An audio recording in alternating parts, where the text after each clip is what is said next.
August 6, 1991 ఒక మాల కులస్తుడి కాలు పొరపాటున థియేటర్లో ఒక రెడ్డి కులస్తురాలికి తగిలిందని దాదాపు 8 మంది దళితులని ఊచకోత కోశారు రెడ్డి కులంలో ఉన్న కొంతమంది ఉన్మాదులు. ఈ సంఘటన ఆంధ్రప్రదేశ్ మొత్తం ఉలిక్కిపడేలా చేసింది. గ్రామం చుండూరు. అలాంటి ఒక సంఘటనే మళ్ళీ 2025లో కూడా మనం చూడాల్సి వచ్చింది. ఇక్కడ హత్యలు జరగకపోయినా ఏ రోజు ఏం జరిగిద్దో అని బిక్కుబిక్కున గడుపుతున్నారు మాదిగ కులస్తులు. బండ్లమూడి గ్రామంలో రెడ్ల ఆధిపత్యంతో మాదిగలు బ్రతకలేకుండా ఉన్నారా? ప్రకాశం జిల్లా బండ్లమూడి గ్రామంలో రెడ్ల ఆధిపత్యంతో మాదిగలు ఊర్లోకి వెళ్ళటానికి కూడా భయపడుతున్నారు. అసలేం జరిగింది?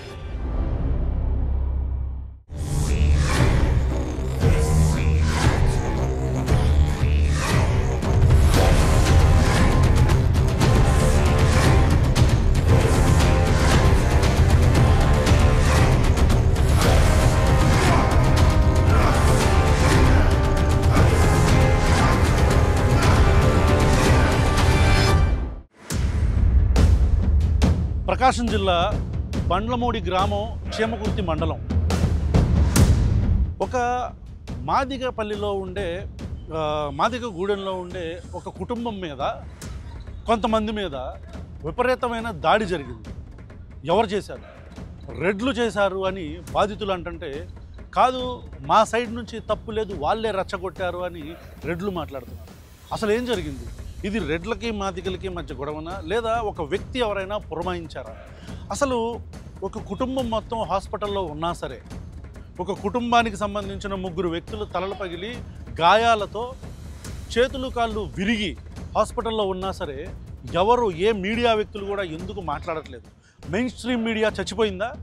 మనం ఎందుకు ఈ విషయాల గురించి, అంటే ఆంధ్రప్రదేశ్లో మొన్న కైకలూరులో జరిగిన మాలల మీద దాడి కావచ్చు, ఇప్పుడు ఇక్కడ బండ్లమూడిలో జరిగిన దళితుల మీద అంటే మాదిగల మీద దాడి కావచ్చు, మనం ఎందుకు మాట్లాడట్లేదు? Why is media not speaking out in this issue? లోపలికి వెళ్ళి విక్టిమ్స్తోనే డైరెక్ట్గా మాట్లాడదాం. Let's go.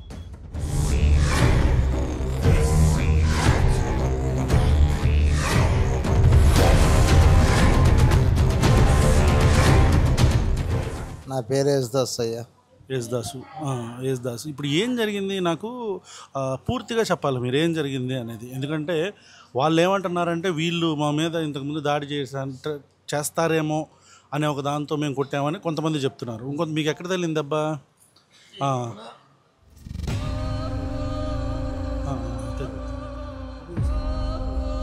మొత్తం కందిపోయిందిగా. ఆ కింద పడిపోయింది మీరేనా? ఆ ఫోటోల్లో వీడియోలో కనపడి కింద పడింది మీరేనా? మీరు నేను సైడ్ పడిపోయాను సార్. సరే, ఇప్పుడు అన్న చెప్పండి, ఏం జరిగింది అసలు? గొడవ ఎందుకు వచ్చింది? గొడవ నేను సబుకులు వేసుకున్నాను అయ్యా. ఎకరా 20 సెంట్లు మీదేనా పొలం? పొలం నా సొంత పొలమే, పట్టా భూమి.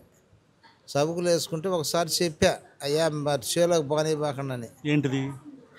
గొర్రెలు పానీబాకండి చేస్తే పానిచ్చారు, శుభ్రంగా మేపేశారు. మేపేసిన పని మా ఆడవాళ్ళు చూసింది, మా మిస్సెస్ చూసింది.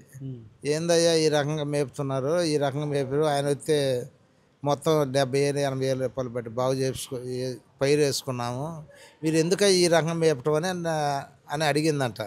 అని ఆయన వాళ్ళిద్దరు పోయారు. ఇంకా మాటి సాయంత్రంగా మా ఆడవాళ్ళు వచ్చి చెప్పింది నాకు. మా ఆవిడ నేను ఊళ్ళోకి తర్వాత మా చిన్న అబ్బాయి వచ్చాడు. ఏందమ్మా ఈ రకంగా జరిగింది నాన్న, పైరంతా అన్నయ్యకి చెప్పాను మేపొద్దని, అటు పానీ బాకని చెప్పి. అన్నయ్య అని పిలుస్తారా? అన్నయ్య అని పిలుస్తాను. ఎవరిని? ఆ అబ్బాయిని, గొర్రెలు మేపే అబ్బాయిని. పేరేంటి? సుబ్బారెడ్డి. సుబ్బారెడ్డి. సుబ్బారెడ్డి ఈ రకంగా చేసావంటే, అన్నయ్య ఆయన లేడు, నువ్వు తర్వాత వచ్చి నాకు మాట్లాడుకో, ఇప్పుడు నాతోటి నువ్వు మాట్లాడేది ఏంది అని ర్యాష్గా మాట్లాడింది వాళ్ళ భార్య. ఓకే, ర్యాష్గా మాట్లాడింది. ఎందుకమ్మా అంచేడుగా మాత్రం నా సొమ్ము పోయి నేను అల్లాడుతున్నానమ్మా, నువ్వు ర్యాష్గా మాట్లాడేది అమ్మా అని నాకు బాధాకరంగా అనిపించింది. ఎంత పొలం పోయింది? దాదాపు 80 సెంట్లు దాకా పోయింది. 80 సెంట్లకు పైనే పోయింది. మొత్తం ఎకరం 60 సెంట్ల? ఎకరా 20 సెంట్లు. ఎకరా 20లో 80 సెంట్లు పోయింది. 80 సెంట్లు పోయింది. ఇంకా నేను పోయిన పాటనే ఇక అంతలో శ్రీనివాసరెడ్డి పక్కన కూర్చొని ఉన్నాడు. ఏంద్రా మాదిగ నా కొడకలారు మీరు, మా పొలాల్లోకి రావట్లేదంటారు మీరు, మెచ్చగా మీ దాంట్లోనే ఉంటున్నారంట మాదిగ నా కొడకలారని నాడు గుండెల మీద చేసి నెట్టాడు. మా మిస్సెస్ నన్ను నెట్టి పారినొక్కాడు. మీరు ఎగ్జాక్ట్గా ఉన్నట్టు వాళ్ళు ఏదంటే ఆ మాటలే చెప్పండి, ఏం ఫిల్టర్లు ఏమి ఓకే. ఇంకా నేనేం మాట్లాడదలుచుకోలేదు. మాట్లాడకుండా పోయి సిఐ గారికి కంప్లైంట్ ఇచ్చా. అంటే వాళ్ళు నెట్టినా మీరు ఏం చేయలే. నెట్టినా కూడా నేనేం చేయలే. ఏంటంటే ఒక ఊరు అది, మేము ముగ్గురం పోయింది, ఏదన్నట్టే మమ్మల్ని కొడతారేమో అనే భయంతో మేము సిఐ గారికి కంప్లైంట్ ఈయనపోయినాక ఇక కంప్లైంట్ ఇచ్చాను. సిఐ గారికి కంప్లైంట్ ఇచ్చాను. అయ్యా ఈ రకంగా చేశారు అయ్యా వాళ్ళు, నన్ను ఆ పైరు మొత్తం మేపించరు, మీరు వచ్చేదో న్యాయం చేయండి, కనుక్కొని వాళ్ళు పిలిచి రెండోసారి భయం చెప్పండి అయ్యా, పోకుండా చేయకుండా నాకు ఏదన్నా నా నష్టపరిహారం ఇచ్చి అని చెప్పచ్చు. సరే నేను కానిస్టేబుల్ గారిని పంపిస్తాను, మీరు రండి అని అన్నాడు. కంప్లైంట్ ఇచ్చాను. కానిస్టేబుల్ గారిని మా అబ్బాయి చిన్న అబ్బాయిని ఇచ్చి పంపించాడు. ఓకే. ఇది ఏ రోజు జరిగింది? అది సుమారు 10 రోజులు అవుతుంది జరిగి, సుమారు 9-10 రోజులు అవుతుంది. ఇంకా ఆయన పంపించాడు. పంపించినాక మేము అందరం చూసాం.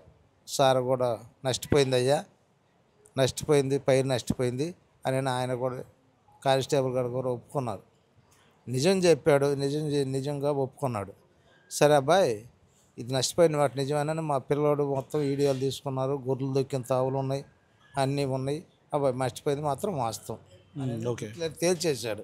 పోలీస్ కానిస్టేబుల్ గారు తేల్చేశాడు. తేల్చిన పాటిని మీరు స్టేషన్ కాడికి సిఐ గారి కాడికి ఇవ్వండి, నేను నేను వస్తాను, ఊళ్ళోకి పోయి ఎంక్వైరీ చేసుకొని వస్తానండి. ఇంకా ఆయన ఊళ్ళోకి పోయాడు. మేము వెనకెత్తన నేను, మా తమ్ముడు, ఇంకొక అబ్బాయి, మా మరదలు, నలుగురు, ఒకరు ముందు ఒకరు వెనక పోతున్నాం. నేను ముందు స్టేషన్ కాడికి పోతున్నాం. సిఐ గారు రమ్మన్నారుగా, వాళ్ళు ఎవరు పిలుచుకొస్తారని పోతున్నాం. ఇంకా ఈ శ్రీనివాసరెడ్డి వాళ్ళ బావ వీళ్ళు నలుగురు కలిసి హఠాత్తుగా వచ్చి నా కొడకలారా మాదిగా నా కొడకలారా మీకు సుండూరు కారం చెడు గది పట్టాలి నా కొడకలారా అని చెప్పి అన్నాడు. మాట సుండూరు కారం చెడు గది పట్టాలా మీకు నా కొడకలారా, మా మీద కంప్లైంట్ ఇచ్చేది అందరు నా కొడకలారా మీరు అని ఇక రాడ్లతోటి కర్రలతోటి వాళ్ళ చేతుల్లో కత్తులు ఉన్నాయి ఆల్రెడీ. ఒక చేతిలో కత్తి తగిలింది, సైడ్ కత్తి కూడా ఉందా? సైడ్కి కత్తి కూడా ఉంది, అయితే బయటికి రానియలేదు అది.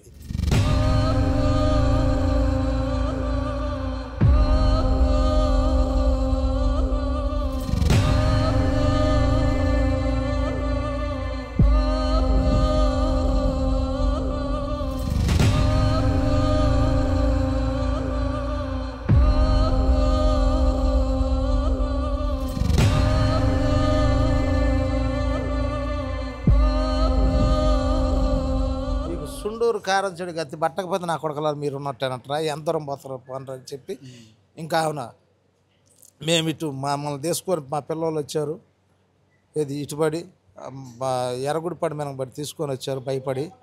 ఇంకా వాళ్ళు ఈ అమ్మాయిని అంబులెన్స్ ఎక్కించుకొని వస్తుంటే ఒక 50 మంది ఎనికేడతబడి హాస్పిటల్ కాడికి వచ్చారు. ఏ హాస్పిటల్? సేమకృత హాస్పిటల్ కాడికి వచ్చారు, గవర్నమెంట్ హాస్పిటల్ కాడికి 50 మంది. ఆ అమ్మాయిని పేషెంట్ని ఎక్కించుకోవటానికి ఎక్కినీయకుండా ఇంకా ఆ అమ్మాయి పోలీసు వాళ్ళు బందోబస్తు ఉండి ఇంకా ఆ అమ్మాయిని ఇక్కడికి పంపించారు. ఏ అమ్మాయి? మా మర్దల్ని కింద ఉన్నావిడ. ఇక నా కొడుకులు ఇక్కడికి వచ్చి కూడా చంపిదెంగదామని ముందు ఆడక చేరారు, మేము ఆడకపోతామని మేము ఇక్కడికి వచ్చాం సార్. ఇది సార్ జరిగిన సంగతి.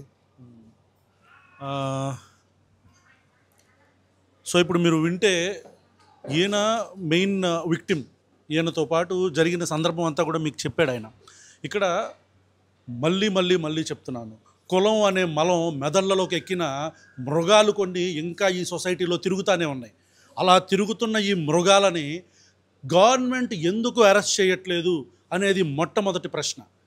ప్రభుత్వం ఎందుకు అరెస్ట్ చేయట్లేదు అనేది మొట్టమొదటి ప్రశ్న. వీళ్ళు ఇంత క్లియర్గా పేరులతో సహా అరే వాళ్ళు కాస్ట్ స్లర్స్ యూజ్ చేశారు, చుండూరు ఘటన లాంటి ఘటన మళ్ళీ మీకు చేస్తామని అంత ఓపెన్గా పబ్లిక్గా ధమ్కీ ఇస్తున్న లోఫర్ నా కొడుకుల్ని ప్రభుత్వం ఎందుకు పట్టుకోవట్లేదు అనేది వాళ్ళకే తెలియాలి. సిఐ గారు డిఎస్పీ గారు వాళ్ళు ఫాల్స్ కేసు అని మా మీద కంప్లైంట్లు ఇచ్చారు, మా మీద కేసులు రిజిస్టర్ చేశారు సార్ వాళ్ళు.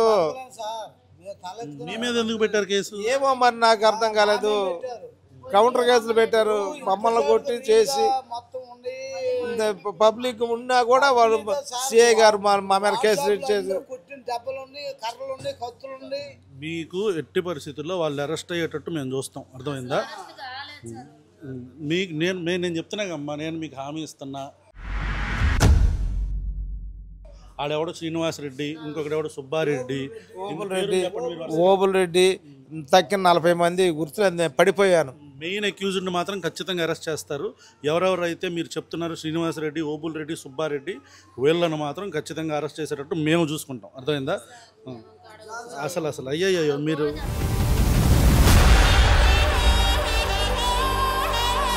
అన్న, మీరు ఏం ఎమోషనల్ అవుతుంది, ఖచ్చితంగా మిమ్మల్ని పోలీసు వాళ్ళు తీసుకుపోయి పెట్టి వస్తారు ఆ స్కూల్ కాడికి.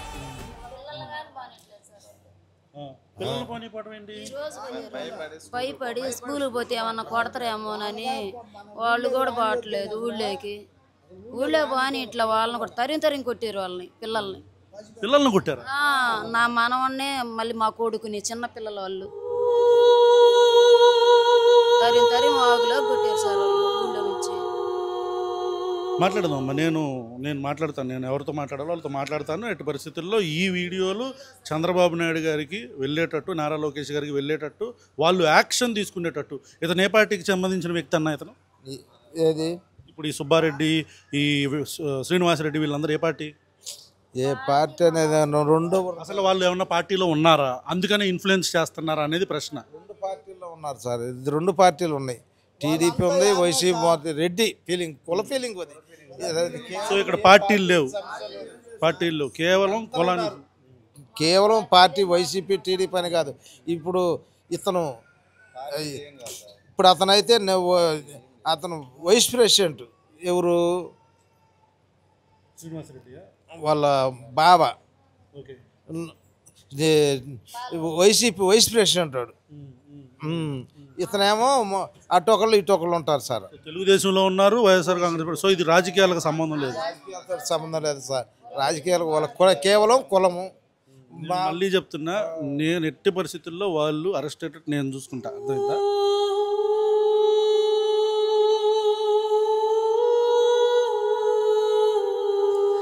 ఖచ్చితంగా మీరు కంప్లైంట్ ఇవ్వటం, మళ్ళీ కౌంటర్ కేసులు పెట్టి రాజీకి రావడానికి కౌంటర్ కేసులు పెట్టారు సార్. ఇది కేవలం రాజీ కోసం కౌంటర్ కేసులు పెట్టారు. ఇది రాజీ పడతారా? నేను పడినా సార్. నా ఎత్తు ధనం పోయి నేను సావరాన్ని చేస్తాగా నేను రాజీకి అవసరం లేదు. నా జాతి, నా కులము రాష్ట్ర వ్యాప్తంగా ఎవరు జోలికి పోకుండా ఉంటే చాలు, నాకు అంతమటికే చాలు. 2 రాష్ట్రాల్లో నా మాదిగల జోలి, నా మాలల జోలి పోకుండా ఉంటే నాకు అంతమటికే చాలు. నా ఎస్సీ జోలికి పోకుండా ఉండాలా, అది న్యాయం చేయండి. Let us talk to another victim. ఏసేబా సార్, ఏం జరిగింది అంటే మొత్తం పూర్తిగా అసలు ఏం జరిగింది? ఈ హ్యాండ్ విరిగిందా? ఇది విరిగింది. సరే, ఏం జరిగింది అనేది పూర్తిగా చెప్పండి నాకు. పూర్తిగా అసలు డీటెయిల్డ్గా కావాలి. చెప్పండి, అసలు గొడవ ఎక్కడ మొదలైంది ఏంటనేది చెప్పండి. గొడవ అంటే సుబ్బారెడ్డి గొర్రెలు మేసిన సబు చేలు మొన్న 1 సెంట్లు వేస్తే ఆ 1 సెంట్లో సబు మొక్కలు వేసాడు. సబు మొక్కలు వేస్తే ఆ సబు మొక్కలన్నీ మేసాయి సార్. ఒక రోజు అంటే ఎంత పోర్షన్ మేసినాయి? ఒక 60 సెంట్లు మేసినాయి సార్. అయినా ఒక రోజు మా అన్నయ్య పోయి చెప్పాడు కూడా వాళ్ళకి, అమ్మాయి ఇట్లా సబు మొక్కలు వేసుకుంటున్నాను త్వరగా రమ్మంటే మళ్ళీ 2వ రోజు కూడా అట్లా తోలితే మా వదిన చూసి, అయ్యా మొత్తం నిన్న చెప్పొచ్చిన ఒక ఊళ్ళో పోయి మళ్ళీ తోలేరు వాళ్ళు అని చెప్పాక మన్నాయి పోయి ఊళ్ళో అడిగాడు. ఊళ్ళో అడిగితే, అమ్మాయి నేను చెప్పాను కదమ్మా సబ్బు మొక్కలు వేసాను అని. సుబ్బారెడ్డి లేడు, వాళ్ళ భార్య ఉంది. నేను చెప్పాను కదమ్మా సబ్బు మొక్కలు వేసాను మేపక కండి అని చెప్పా కదంటే, ఇంకా ఆమె ఏమో మామూలుగా సరేలే అయ్యా ఆయన లేడు కదా అంది. ఆమె కూడా సుబ్బారెడ్డి భార్య శ్రీనివాసరెడ్డి అన్నాడు, సార్ మేత్తి ఇప్పుడేంది దీనికి కావాల్సింది? మా శాలలో మీరు బాటంలా మాదిగా నా కొడకలారు మీరు ఊర్లోకి వచ్చి మమ్మల్ని మాట్లాడేది అందరా. ఇక్కడ మీరు అర్థం చేసుకోవాల్సింది, this is actually a personal rivalry. ఇది ఒక వ్యక్తిగత తగాదా. అయితే దీనికి కులం కోణం ఎందుకు చుట్టుకుంటుంది అంటే, ఎప్పుడైనా బాధితులు కావచ్చు, మనతో సమఉజ్జీలు కాదు అని మనం ఎప్పుడైతే భావిస్తామో వాళ్ళని కులం పేరు మీదో లేకపోతే మతం పేరు మీదో మనం వివక్షకు గురి చేస్తాం. ఐదర్ త్రూ మాటలు అవ్వచ్చు, లేకపోతే చేతలు కూడా అవ్వచ్చు. ఇప్పుడు ఇక్కడ జరిగింది కూడా అదే. వీళ్ళకున్న పొలంలోకి గొర్రెలు వచ్చి మేసినందుకు గాను వీళ్ళు ఎందుకు అని అడిగితే వీళ్ళని కాస్ట్ స్లర్స్తో తిట్టారు. రైట్? తిట్టిన వ్యక్తులు ఇద్దరు శ్రీనివాసరెడ్డి అండ్ సుబ్బారెడ్డి. ఇంకా తెలుసుకుందాం అసలు ఏం మాట్లాడారు ఏంటనేది చెప్దాం. సరే నష్టపరిహారంగా ఎట్ట స్టేషన్ కాడికి వెళ్ళాడు.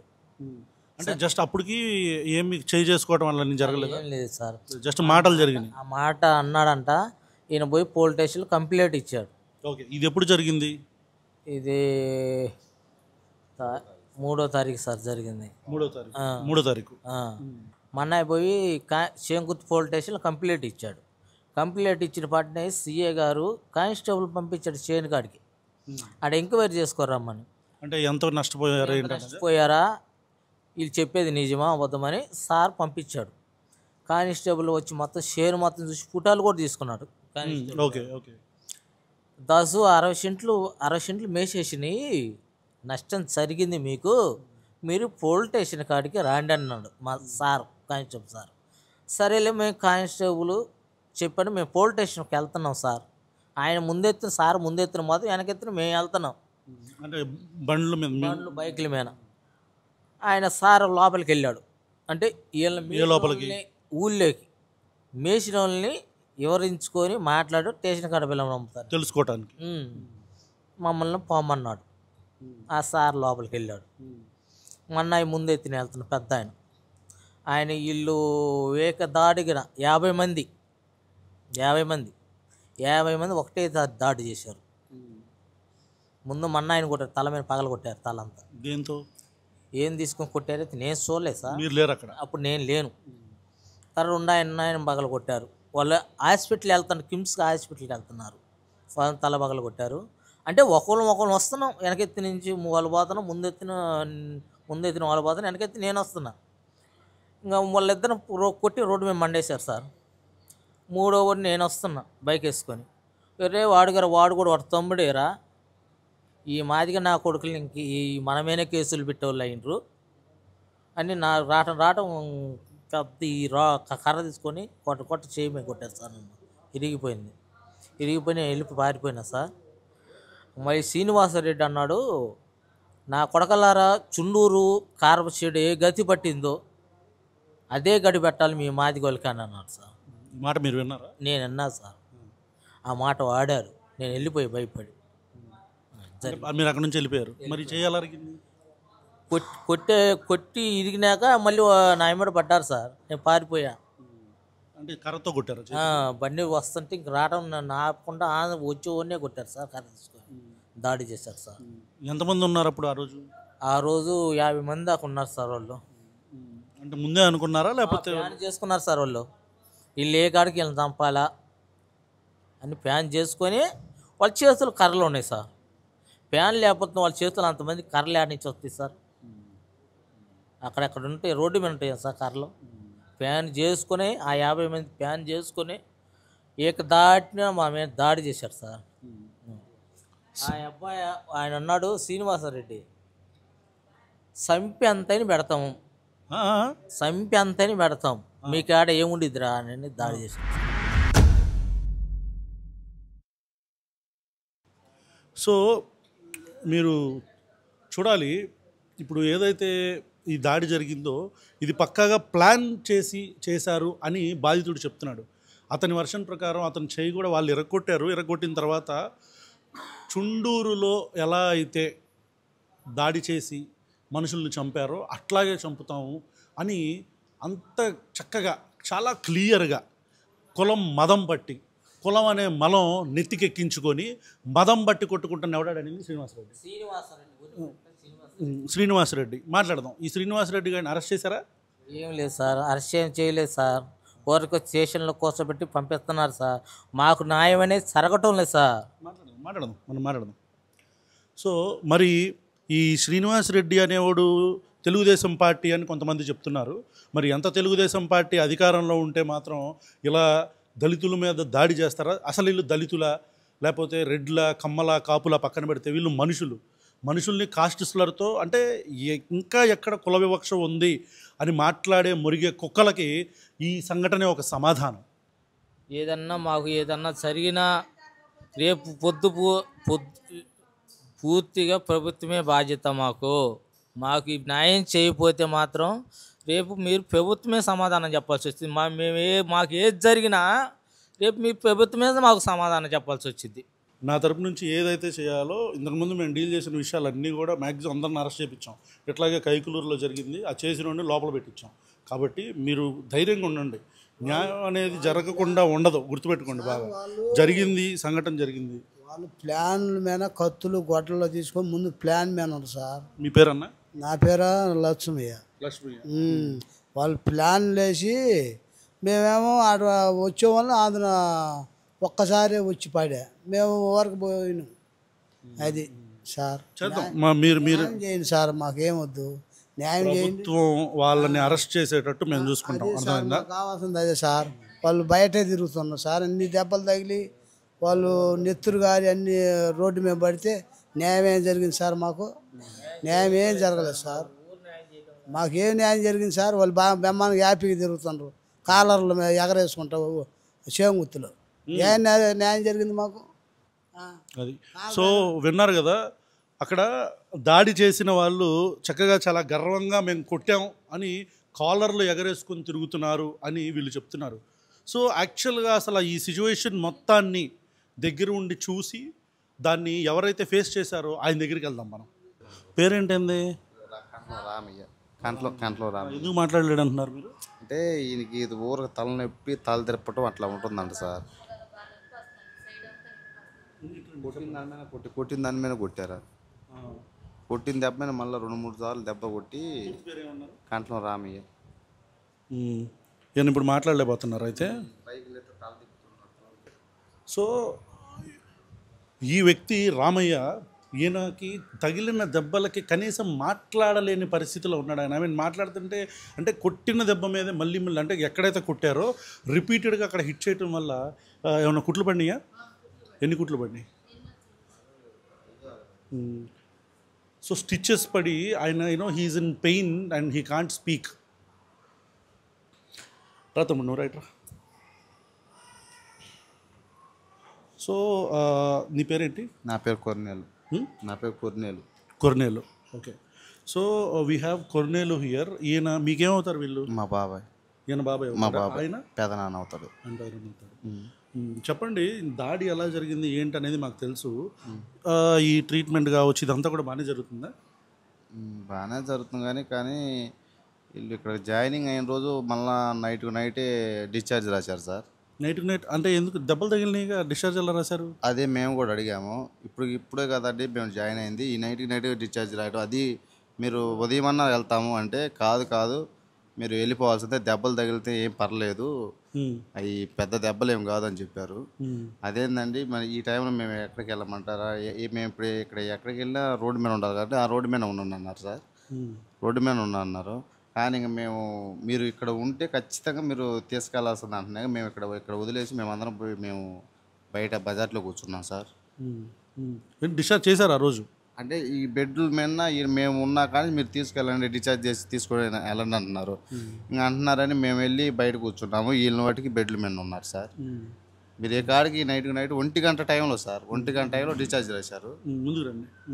1 గంట టైంలో డిశ్చార్జ్ రాశారు అంటే ఈ టైంలో మేము ఏడకట్టి తీసుకెళ్ళాలి, అది ఇప్పుడే కదా దెబ్బలు తగిలి వచ్చి జాయినింగ్ అయ్యామంటే మేము ఈ టైంలో మేము రోడ్ల మీద ఏడ ఉండాలంటే ఉండండి ఎక్కడొకక్కడ అంటున్నారు.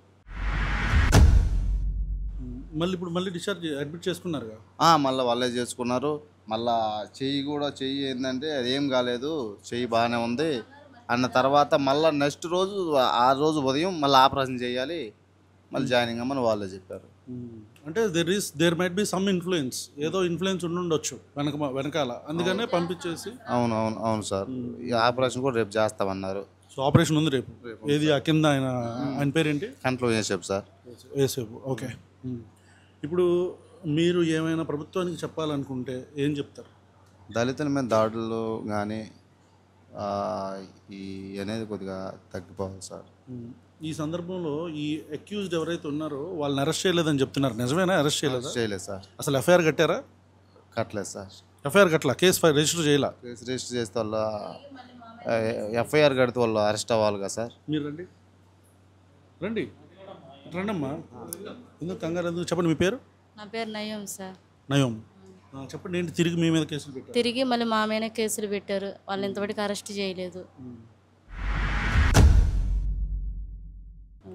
ఏం కోరుకుంటున్నారు మీరు ప్రభుత్వాన్ని? మాకు న్యాయం కావాలి సార్. వాళ్ళు ఇప్పుడు కొట్టారు కదా దళితుల మీద దాడి అని, దాని గురించి మాకు వాళ్ళ మీద కొద్దిగా భయంగా ఉంది. భయంగా ఉందా? ఎందుకు భయం? వాళ్ళు చంపేస్తామని ఊపుగా మొత్తం వచ్చారు సార్. మీడియాలో తీసుకున్నాయి కదా సార్, మళ్ళీ ఇట్లా చేశారు, అంత మీడియా వాళ్ళని ఎక్కువైందని మళ్ళీ మా మీద ఏదైనా చేస్తారేమోనని భయం. అన్ని మీడియాలు రావటం వేరు, మనం రావటం వేరు. అయితే ఇప్పటికైతే వాళ్ళు బయటే తిరుగుతున్నారు సార్, వాళ్ళు అరెస్ట్ చేయలేదు, వాళ్ళ మీద కేసులు ఎఫ్ఐఆర్ రాయలేదు. దాని గురించి మీరు కొంచెం చర్య తీసుకోండి ఎవరైనా. ఖచ్చితంగా ఖచ్చితంగా. సర్కిల్ ఇన్స్పెక్టర్ ప్రసాద్ గారని. ప్రసాద్ గారా? నేను మాట్లాడతాను. రైట్. సో చూసారు కదా, this is all about the issue. ఇక్కడ దాదాపు ఇంకా ఇష్యూ జరిగిన 10 రోజులైనా సరే మన ఆంధ్రప్రదేశ్లో మీడియా గొరకలు పెట్టి నిద్రపోతుంది. న్యూస్ ఛానల్లో TV9, NTV, సాక్షి, ABN ఇట్లా అన్ని ఛానల్స్ ఉన్నా సరే కనీసం కింద డైలీ స్క్రోలింగ్ కూడా వేయలేకపోతున్నారంటే మీ మీడియా విలువలు ఎక్కడ పెట్టుకుంటున్నారో మీరే ఒకసారి అర్థం చేసుకోవాలి. దానితో పాటు ఎవరైతే అక్యూజ్డ్ ఉన్నారో వాళ్ళ మీద ఎఫ్ఐఆర్ కట్టారా కట్టలేదా? ఒకవేళ ఎఫ్ఐఆర్ కడితే ఎందుకు అరెస్ట్ చేయలేదు? వాళ్ళు చాలా దర్జాగా ఊర్లో తిరుగుతున్నారు, మా పిల్లల్ని స్కూలుకు పంపించడానికి కూడా మాకు భయంగా ఉంది, ఎందుకంటే మూకుమ్మడిగా దాడి చేస్తున్నారు వాళ్ళు అని వీళ్ళు చెప్తున్నారు. మనుషులుగా మనం ఎంత ఆధునిక యుగంలోకి వెళుతున్నా కులం అనే మలం మెదడులలోకి ఎక్కించుకున్న ఉన్మాదులు ఇంకా మన మధ్యలో తిరుగుతూనే ఉన్నారు. ఇలాంటి అరాచక శక్తులు చుండూరుని కూడా ఉదాహరిస్తూ మేము మిమ్మల్ని చంపుతామని బెదిరిస్తే వాళ్ళని అరెస్టు చేయని ప్రభుత్వాలు, పోలీసులు, ఇంత పెద్ద వ్యవస్థ దేనికి? ఈ ఉన్మాదుల సంక నాకటానిక. శ్రీనివాసరెడ్డి, సుబ్బారెడ్డి లాంటి ఉన్మాదులను అరెస్టు చేసేదాకా బాధితుల వైపు నిలబడుతూ పోరాడుతూ ఒకవేళ అరెస్టు చేయని పక్షంలో ఉద్యమిస్తామని చెప్తూ